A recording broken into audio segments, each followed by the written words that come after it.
DraftKings, and they made a deal with Anthony Joshua. Yeah. It's like, let's bankrupt give you these 100 mil. motherfuckers. Yeah. Let's bankrupt these motherfuckers. We're gonna bet it all on me. I mean, that's like a Guy Ritchie movie, It is. you know? Yeah. You're an absolute idiot. There was no reason for, first of all, you go to jail. Why would Netflix, the biggest streaming platform in the world, partake in anything like that? Just use your brain. And MVP, too much to lose. You go to jail. Federal effing prison. Jake Paul's a fraud in terms of boxing. But worse than that, after all his hype about what he was going to do to Joshua, what did we see? We saw a cowardly display from a guy who shouldn't be anywhere near a boxing ring. Joe Rogan strongly criticized Jake Paul for allegedly attempting to influence Anthony Joshua with money during their fight negotiations.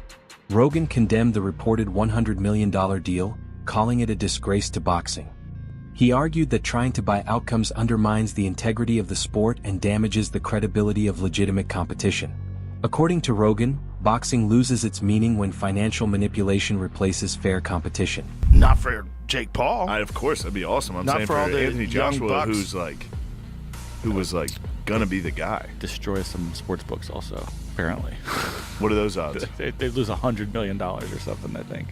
Yeah. That's where. Yeah, there's a lot of Might take a people dive betting on there. the Jake Paul underdog right now. There's people betting on him? Yeah, because he's got that's plus 650. You're making 6 times Yeah. the money you put in. Yeah, but what are the odds? I Really? mean, not good. What are the odds, really? I know I literally said, what are the odds to the odds? Yeah. Joe Rogan emphasized that Anthony Joshua remained focused and refused to fall for any of Jake Paul's tactics. He stated that if Joshua had entertained such schemes, it would have been devastating for boxing fans and would have turned the fight into something closer to scripted entertainment rather than a real contest. Rogan suggested that Jake Paul was looking for an easy, staged victory, but Joshua's discipline, experience, and composure ensured the fight remained authentic and preserved the sport's integrity. That's why I think the only reason the odds are not 40-1 is People suspect shenanigans. shenanigans. Yeah. They suspect shenanigans. But a first if they round. come out and fucking circle each other like pro wrestling and grab the ropes, we're going to be like, no. Yeah. Yes. You motherfuckers. When Nate fought him, that was great. Well, listen, that's another fight. Look, Nate, no disrespect to Nate, but Nate fought his career at 155 pounds for the most part. Couple fights at 170. Yeah. You know, very good. Ariel Helwani explained that Anthony Joshua had no reason to take unnecessary risks for money, as he is already financially secure. Helwani stressed that Joshua's priority was protecting his legacy rather than chasing a payday. By approaching the fight carefully and professionally, Joshua safeguarded both his reputation and the credibility of boxing.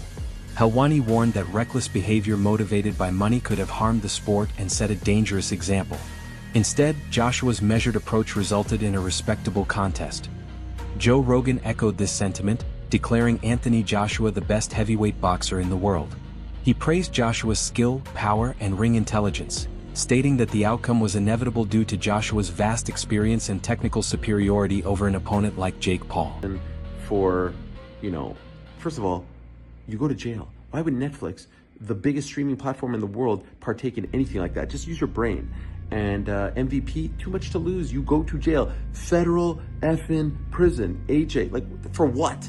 For what? He doesn't need it. He doesn't need more money. It's great, but to risk this? No, look at what's going on with the gambling. No way. There's no way. My respect for Jake has grown. I know people don't like to give him credit. You fight amateur, influencer, pro boxing, you have my respect. I don't care what kind of fighter you are. I don't care how many wins you have. You step through those ropes, you have my respect. He lasted 6 rounds. Most didn't think he would. I think the line as far as how many rounds was 2.5. So clearly most people thought he would be out of there around that point. And I think a lot of people were going with the under.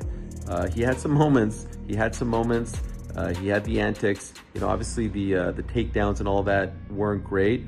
But golly, I think he was tired. The ring was bigger, and everyone said that was going to benefit him, the 22 by 22 ring. But cardio has been an issue for him. And so when you're circling and dancing, you're going to get tired. You're going to gas out. And I think that happened. Arms were down, and he was getting pinned. He was getting cornered, and he was getting, AJ was doing a great job, I think, of not letting the fight be contested in the middle of the ring, cornering him, either in the middle, like the turnbuckle, or up against the ropes. He was cutting him off perfectly. And so I know people are going to be upset that AJ didn't get rid of him. Frank, a veteran with over 70 years of experience in boxing, shared his deep understanding of the sport's fundamentals. He emphasized discipline, technique, and respect as the core principles that guide boxers at every level.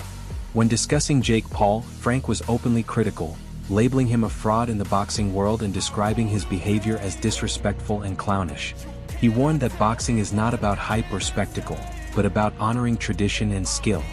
Frank's perspective highlighted the clear difference between genuine craftsmanship and showmanship, insisting that only those who respect the sport truly belong in professional boxing. Innovation at the very top of his agenda, it's so difficult to pin him down. He runs, he dodges, he grabs, he slithers to the floor, he grips onto your legs, all the kind of stuff that you would never see from anybody with a semblance of experience in boxing. So let's get this out of the way. Jake Paul's a fraud in terms of boxing. But worse than that, after all his hype about what he was going to do to Joshua, what did we see? We saw a cowardly display from a guy who shouldn't be anywhere near a boxing ring from now on. In fact, if there hadn't been ropes around that ring, then he would have been back in the changing room in the first couple of minutes of the contest because he was running for his life. He was terrified. Let's look at AJ's performance. Let me say it's extremely difficult to box against somebody who doesn't want to engage, who doesn't want to actually come and fight, and that's what they were there for. But Paul made up his mind long before this fight took place. I will run for eight rounds, and I can go and put on my resume that I went 8 rounds, the full distance, with the former heavyweight champion of the world. Finally, let's hope this is the end of Jake Paul as a so-called boxer. He never will be a boxer.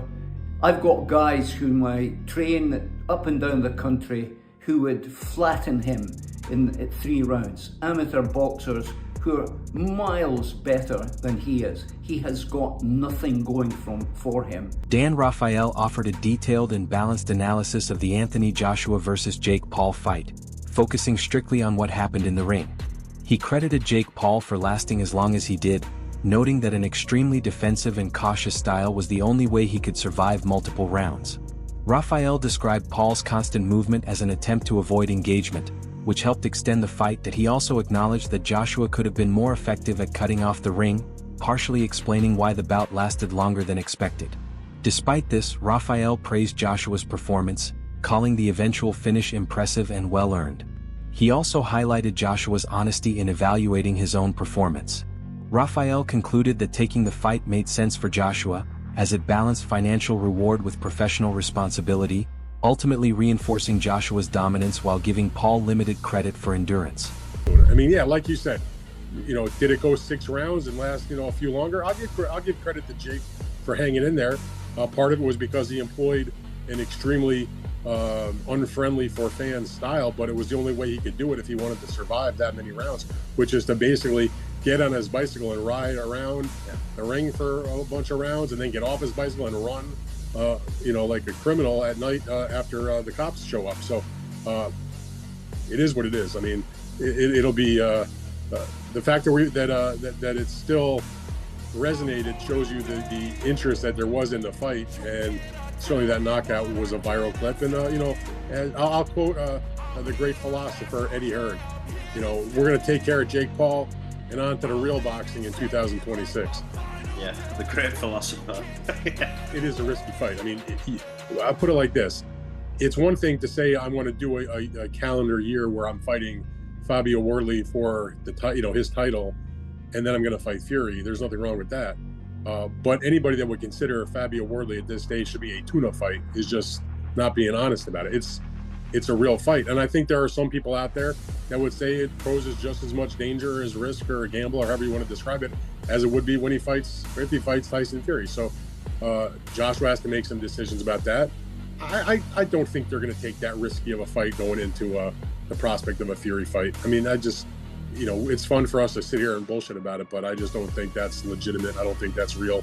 I mean, I understand why Frank Warren and Fabio Wardley and their group would want that. They would welcome that fight because it's, you know, it's a winnable fight, and it's a bonanza in terms of compared to whatever money Fabio Wardley has made in his career so far. But if you're Joshua,